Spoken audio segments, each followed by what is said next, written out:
Hello friends, ओम श्री गणेशाय नमः। आप सभी का स्वागत है आपके अपने यूट्यूब चैनल पर। फ्रेंड्स, आज हम आपको इस वीडियो में बताने जा रहे हैं मंगला गौरी व्रत की पौराणिक व्रत कथा के बारे में। फ्रेंड्स, वीडियो शुरू करने से पहले आपसे रिक्वेस्ट है, अगर आप हमारे चैनल पर नए हैं और आपने अभी तक चैनल को सब्सक्राइब नहीं किया है तो प्लीज़ सब्सक्राइब कीजिएगा चैनल को, साथ ही प्रेस कीजिएगा बेल आइकन को, जिससे नए वीडियो से रिलेटेड नोटिफिकेशन आपको तुरंत प्राप्त हो सके। और वीडियो पसंद आने पर वीडियो को लाइक और शेयर जरूर कीजिएगा ताकि सभी भक्तों को इस वीडियो का लाभ प्राप्त हो सके। और कमेंट बॉक्स में ओम नमः शिवाय जरूर लिखिएगा। ईश्वर बोले, ही सनत कुमार, अब मैं अत्युत्तम भौम व्रत का वर्णन करूंगा जिसके अनुष्ठान करने मात्र से वैधव्य नहीं होता है। विवाह होने के पश्चात 5 वर्षों तक यह व्रत करना चाहिए।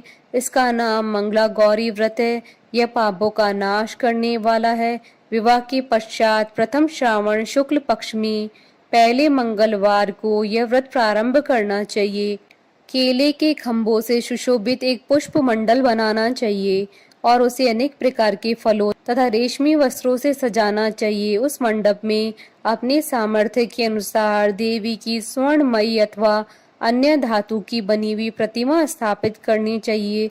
उस प्रतिमा को 16 उपचारों से, 16 दूर्वा दलों से, 16 चावलों से तथा 16 चने की दालों से मंगला गौरी नामक देवी की पूजा करनी चाहिए और 16 बत्तियों से 16 दीपक जलाने चाहिए। दही तथा भात का नैवेद्य भक्ति पूर्वक अर्पित करना चाहिए।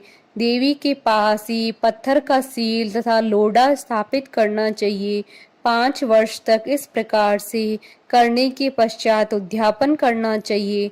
माता को वायन प्रदान करना चाहिए, जिसकी विधि आप सुनिए। अपने सामर्थ्य अनुसार एक पल प्रमाण स्वर्ण की अथवा उसके आधे प्रमाण की अथवा उसके भी आधे प्रमाण की मंगला गौरी की प्रतिमा निर्मित करानी चाहिए। अपनी शक्ति के अनुसार स्वर्ण आदि के बने तंडुल पूरित पात्र पर वस्त्र तथा रमणीय कंचू की ओढ़नी रखकर दोनों के ऊपर देवी की प्रतिमा स्थापित करनी चाहिए। पास में चांदी से निर्मित सिल तथा लोढ़ा रखकर माता को वायन प्रदान करना चाहिए। इसके बाद 16 सुहासिनियों को प्रयत्न पूर्वक भोजन कराना चाहिए। ही विप्र, इस विधि से व्रत करने पर 7 जन्मों तक सौभाग्य बना रहता है और पुत्र पौत्र आदि के साथ संपदा विद्यमान रहती है। सनत कुमार बोले, सर्वप्रथम इस व्रत को किसने किया था और किसको इसका फल प्राप्त हुआ? हे शंभु, जिस तरह से मुझे इसके प्रति निष्ठा हो जाए, कृपा करके वैसे बताइए। ईश्वर बोले, हे सनत कुमार, पूर्व काल में कुरु देश में श्रुत कीर्ति नामक एक विद्वान, कीर्तिशाली, शत्रुओं का नाश करने वाला, 64 कलाओं का ज्ञाता तथा धनुर्विद्या में कुशल राजा हुआ था। पुत्र की अतिरिक्त अन्य सभी शुभ चीजें उस राजा के पास थी, अतः वह राजा संतान के विषय में अत्यंत चिंतित हुआ और जब ध्यान पूर्वक देवी की आराधना करने लगा तब उसकी कठोर तपस्या से देवी प्रसन्न हो गई और उससे यह वचन बोली, हे सुव्रत, वर मांगो। श्रुत कीर्ति बोला, हे देवी, यदि आप मुझ पर प्रसन्न हैं तो मुझे सुंदर पुत्र दीजिए। हे देवी, आपकी कृपा से अन्य किसी भी वस्तु का अभाव नहीं है। उसका यह वचन सुनकर पवित्र मुस्कान वाली देवी ने कहा, हे राजन, तुमने अत्यंत दुर्लभ वर मांगा है, फिर भी कृपावश मैं तुम्हें अवश्य दूंगी। किंतु हे राजेंद्र, सुनिए, यदि परम गुणी पुत्र चाहते हो तो वह केवल 16 वर्ष तक जीवित रहेगा और यदि रूप तथा विद्या से विहीन पुत्र चाहते हो तो दीर्घजीवी होगा। देवी का यह वचन सुनकर राजा चिंतित हो उठा और पुनः अपनी पत्नी से परामर्श करके उसने गुणवान तथा सभी शुभ लक्षणों से संपन्न 16 वर्ष की आयु वाला पुत्र मांगा। तब देवी ने भक्ति संपन्न राजा से कहा, हे नृपनंदन, मेरे मंदिर के द्वार पर आम का वृक्ष है, उसका एक फल लाकर मेरी आज्ञा से अपनी भार्या को उसे भक्षण करने हेतु प्रदान करो, जिससे वह शीघ्र ही गर्भ धारण करेगी, इसमें संदेह नहीं है। प्रसन्न होकर राजा ने वैसा ही किया और उसकी पत्नी ने गर्भ धारण किया। 10वें महीने में उसने देवतुल्य सुंदर पुत्र को जन्म दिया। तब हर्ष और शोक से युक्त राजा ने बालक का जात कर्मादि संस्कार किया और शिव का स्मरण करते हुए उसका नाम चिरायु रखा। इसके बाद पुत्र के 16 वर्ष होने पर पत्नी सहित राजा चिंता में पड़ गए और वे विचार करने लगे कि यह पुत्र बड़े कष्ट से प्राप्त हुआ है और मैं इसकी दुखद मृत्यु अपने ही सामने कैसे देख सकूंगा। ऐसा विचार करके राजा ने पुत्र को उसके मामा के साथ काशी में भेज दिया। प्रस्थान के समय राजा की पत्नी ने अपने भाई से कहा कि कार्पटिक का वेश धारण करके आप मेरे पुत्र को काशी ले जाइए। मैंने भगवान मृत्युंजय से पूर्व में पुत्र के लिए प्रार्थना की थी और कहा था कि हे विश्वेश, आप जगतपति की यात्रा के लिए मैं उस पुत्र को अवश्य भेजूंगी, अतः आप मेरे पुत्र को आज ही ले जाइए और सावधानी पूर्वक इसकी रक्षा कीजिएगा। अपनी बहन की यह बात सुनकर भांजे के साथ वह चल पड़ा। कई दिनों तक चलते चलते वह आनंद नामक नगर में पहुंचा। वहां सभी प्रकार की समृद्धियों से संपन्न वीरसेन नाम वाला राजा रहता था। उस राजा की एक स्वर्ण लक्षण संपन्न युवावस्था प्राप्त मनोहर तथा रूप लावण्यमयी मंगला गौरी नामक कन्या थी। सभी उपमानों को तुच्छ करके सौंदर्य अभिवृद्धि को प्राप्त वह कन्या किसी समय सखियों के साथ नगर के उपवन में क्रीड़ा करने के लिए गई हुई थी। उसी समय वह चिरायु तथा उसका मामा वे दोनों भी वहां पहुंच गए और उन कन्याओं को देखने की लालसा से वहीं विश्राम करने लगे। इसी बीच विनोद पूर्वक क्रीड़ा करती हुई उन कन्याओं में से किसी एक ने कुपित होकर राजकुमारी को रांडा यह कुवचन कह दिया। तब उस अशुभ वचन को सुनकर राजकुमारी ने कहा, तुम अनुचित बात क्यों बोल रही हो? मेरे कुल में तो इस प्रकार की कोई नहीं है। मंगला गौरी की कृपा से तथा उनके व्रत के प्रभाव से विवाह के समय जिसके सर पर मेरे हाथ से अक्षत पड़ेंगे, हे सखी, वह यदि अल्प आयु वाला होगा तो भी चिरंजीवी हो जाएगा। इसके बाद वह सभी कन्याएं अपने अपने घर चली गईं। उसी दिन राजकुमारी का विवाह था। बाहिक देश के दृढ़ धर्मा नामक राजा के सुकेतु नाम वाले पुत्र के साथ उसका विवाह निश्चित किया गया। वह सुकेतु विद्याहीन, कुरूप तथा बहरा था। तब सुकेतु के साथ आए हुए उन लोगों ने विचार किया कि इस समय कोई दूसरा श्रेष्ठ वर ले जाना चाहिए और विवाह संपन्न हो जाने के बाद वहां सुकेतु पहुंच जाए। उन लोगों ने चिरायु के मामा के पास जाकर याचना की कि आप इस बालक को हमें दे दीजिए, जिससे हमारा कार्य सिद्ध हो जाए। इस पृथ्वी पर परोपकार के समान दूसरा कोई धर्म नहीं है।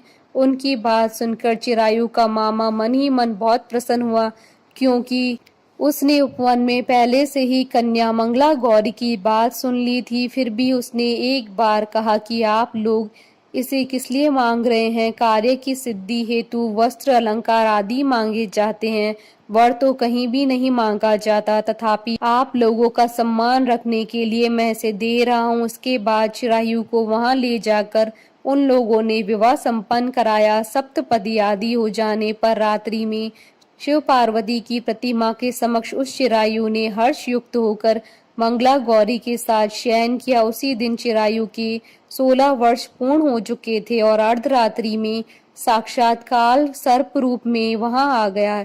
इसी बीच संयोगवश राजकुमारी जाग गई। उसने उस महासर्प को वहां देखा और वह भय से व्याकुल होकर कांपने लगी। तभी उस कन्या ने धैर्य धारण 16 उपचारों से सर्प की पूजा की और पीने के लिए दूध दिया। उसने दीनता भरी वाणी में उस सर्प से प्रार्थना की तथा स्तुति की। मंगला गौरी प्रार्थना करने लगी कि मैं उत्तम व्रत को करूंगी जिससे मेरे पति जीवित रहें। यह जिस तरह से चिरकाल तक जीवित रहें, आप वैसा कीजिए।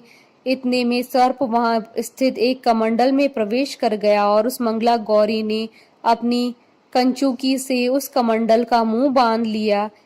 इसी बीच उसका पति अंगड़ाई लेकर जाग गया और अपनी पत्नी से बोला, हे प्रिय, मुझे भूख लगी है। तब वह अपनी माता के पास जाकर खीर लड्डू ले आई और उसके द्वारा दिए गए भोज्य पदार्थ को उसने प्रसन्न मन से होकर खाया। भोजन के पश्चात हाथ धोते समय उसके हाथ से अंगूठी गिर पड़ी। तांबूल खाकर वह पुनः सो गया। इसके बाद मंगला गौरी कमंडल को फेंकने के लिए जाने लगी। विधि की कैसी गति है कि उस कमंडल में से बाहर की ओर जगमग करती हुई हार कांति को देखकर वह आश्चर्यचकित हो गई। घट में स्थित उस हार को उसने अपने कंठ में धारण कर लिया। इसके बाद कुछ रात शेष रहते ही चिरायु का मामा आकर उसे ले गया। इसके बाद वर पक्ष के लोग सुकेतु को वहां ले आए। उसे देख मंगला गौरी ने कहा कि यह मेरा पति नहीं है। तब उन सभी ने उससे कहा, हे शुभे, तुम यह क्या बोल रही हो? यहाँ तुम्हारा कोई परिचायक हो तो उसे हम लोगों को बताओ। मंगला गौरी बोली, जिसने रात्रि में 9 रत्नों से बनी अंगूठी दी है, उसकी अंगुली में इसे डालकर परिचायक की निशानी देख लें। मेरे पति ने रात्रि में मुझे जो हार दिया था, उसके रत्नों का समुदाय कैसा है, इस बात को यह बताए। यह तो कोई अन्य ही है। इसके अतिरिक्त रात्रि में आम सींचते समय उनका पैर कुमकुम से लिप्त हो गया था। वह मेरी जांघ पर अब भी विद्यमान है, उसे आप लोग शीघ्र देख लें। साथ ही रात में परस्पर भाषण तथा भोजन आदि जो कुछ किया था उसे भी यह बता दे, तब निश्चय ही यह मेरा पति है। इस प्रकार वचन सुनकर सभी ठीक है कहने लगे, किंतु जब एक भी बात न मिली तब सभी ने सुकेतु को उसका पति होने से निषिद्ध कर दिया और वर पक्ष वाले जिस तरह से आए थे उसी तरह से चले गए। उसके बाद अपने वंश को बढ़ाने वाले महान यश से संपन्न तथा परम मनस्वी मंगला गौरी के पिता ने अन्नपान आदि का सत्र चलाया। उन्होंने वर पक्ष का वृतांत कानों कान सुन लिया कि स्वरूप से कुरूप होने के कारण लोगों के द्वारा किसी अन्य को वर के रूप में आदर पूर्वक लाया गया था। तब उन्होंने अपनी कन्या को पर्दे के भीतर बिठा दिया। इसके बाद 1 वर्ष बीतने पर यात्रा करके चिरायु अपने मामा के साथ यह देखने आया कि विवाह के बाद क्या हुआ। तब उसे गवाक्ष के भीतर से देखकर वह मंगला गौरी अत्यंत प्रसन्न हुई और माता पिता से बोली, मेरे पति आ गए। राजा ने अपने सुहृद जनों को बुलाकर पूर्व में कहे गए सभी परिचायकों को निशानी को देखकर मंद मुस्कान वाली अपनी कन्या चिरायु को सौंप दी। राजा ने शिष्ट जनों को साथ लेकर विवाह का उत्सव कराया। इसके बाद राजा वीरसेन ने वस्त्र आभूषण आदि सेना, घोड़े, रथ और अन्य भी बहुत सी सामग्रियां देकर उन्हें विदा किया। उसके बाद कुल को आनंदित करने वाला वह चिरायु अपनी पत्नी तथा मामा को साथ लेकर सेना के साथ अपने नगर पहुंचा। लोगों के मुख से उसे आया हुआ सुनकर उसके माता पिता को विश्वास नहीं हुआ। उन्होंने सोचा कि प्रारब्ध अन्यथा कैसे हो सकता है। इतने में वह अपने माता पिता के पास आ गया और स्नेह से परिपूर्ण वह चिरायु भक्ति पूर्वक उनके चरणों में गिर पड़ा। तब अपने पुत्र का मस्तक सूंघकर उन दोनों ने परम आनंद प्राप्त किया। पुत्र वधू मंगला गौरी ने भी सास ससुर को प्रणाम किया। तब सास ने उसे अपनी गोद में बिठाकर सारा वृतांत शीघ्रता पूर्वक पूछने लगी। हे महामुने, तब पुत्र वधू ने भी मंगला गौरी के उत्तम व्रत महात्म तथा जो भी कुछ घटित हुआ था वह सब वृतांत बताया। हे सनत कुमार, मैंने आपसे इस मंगला गौरी व्रत का वर्णन कर दिया। जो कोई भी इसका श्रवण करता है अथवा इसे कहता है उसके सभी मनोरथ पूर्ण हो जाते हैं, इसमें संदेह नहीं है। सूत जी बोले, हे ऋषियों, इस प्रकार शिव जी ने सनत कुमार को यह मंगला गौरी व्रत बताया और उन्होंने सभी कार्यों को पूर्ण करने वाले इस व्रत को सुनकर महान आनंद प्राप्त किया। बोलिए भगवान शंकर माता पार्वती जी की जय। हमारे साथ इस वीडियो में अंत तक बने रहने के लिए आपका धन्यवाद। ओम श्री गणेशाय नमः। ओम नमः शिवाय।